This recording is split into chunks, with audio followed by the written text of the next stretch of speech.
बिस्मिल्लाहिर्रहमानिर्रहीम। Summer vacation class 8 lecture 2 Urdu lecture 2 open page number 83। मदद झेल सवालात के जवाबात दें।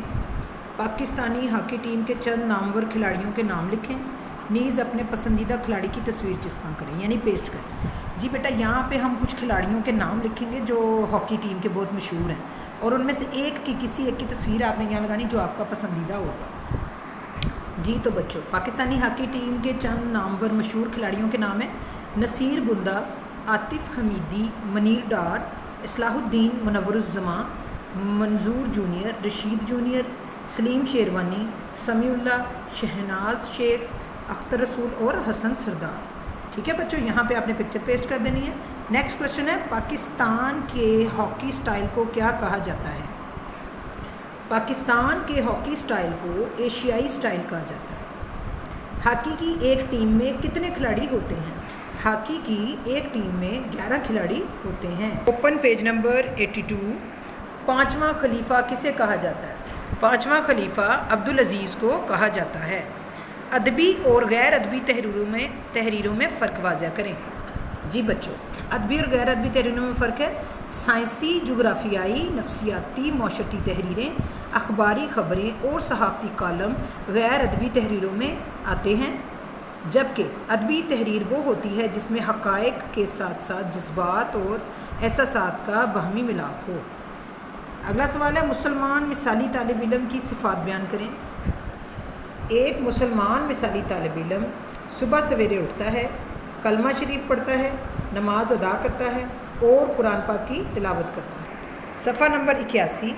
पौधों की ज़िंदगी के मुताले के इल्म को क्या कहते हैं? पौधों की ज़िंदगी के मुताले के इल्म को बॉटनी कहते हैं। नज़म हमदर्दी में बुलबुल की उदासी की वजह क्या थी? नज़म हमदर्दी में बुलबुल की उदासी की वजह उसकी तन्हाई थी। बुलबुल की आहोजारी के जवाब में जुगनू ने क्या कहा? बुलबुल की आहोजारी के जवाब में जुगनू ने कहा कि मैं तेरी मदद को हाजिर हूँ। सफ़ा नंबर 80। धूप और छाँव के एक होने से क्या मुराद है? धूप और छाँव के एक होने से मुराद है अपनी मंजिल और अपना मकसद एक ही है। बॉय स्काउट और गर्ल गाइड तंजीमों के मकासद तफसील से बयान करें। नीज़ उनके बानी का नाम तहरीर करें। इन तंजीमों का मकसद आम शहरियों की तरबियत करके उन्हें मुआशरे के लिए मुफीद बनाना और उनमें इखलाकी किरदार को उजागर करना।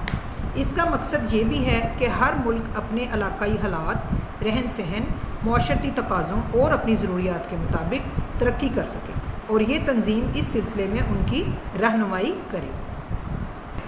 सफ़ा नंबर 78। उर्दू किस ज़ुबान का लफ्ज़ है? लफ्ज़ उर्दू के लग़वी मायने क्या?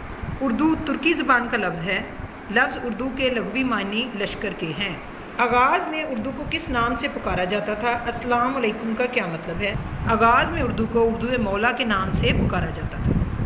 अस्सलाम अलैकुम का मतलब है आप पर सलामती हो। अदलिया क्या काम करती है? अदलिया लोगों के लिए इंसाफ का पैमाना तय करती है। अदलिया का काम अदल करना यानी कि इंसाफ करना है। सफ़ा नंबर 77। मतला के लग़वी मायने क्या हैं? नीज़ मतला से क्या मुराद है?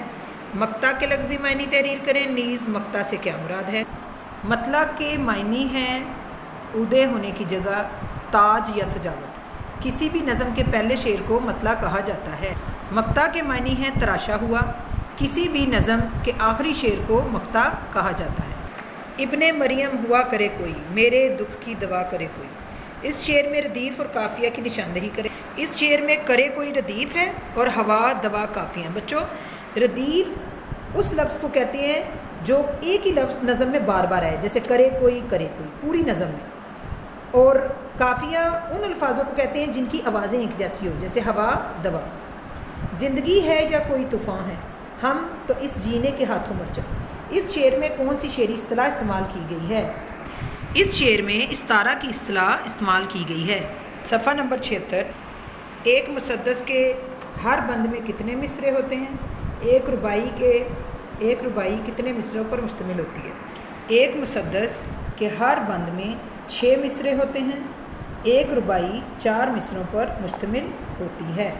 किस नावल को उर्दू का सबसे पहला नावल करार दिया जाता है?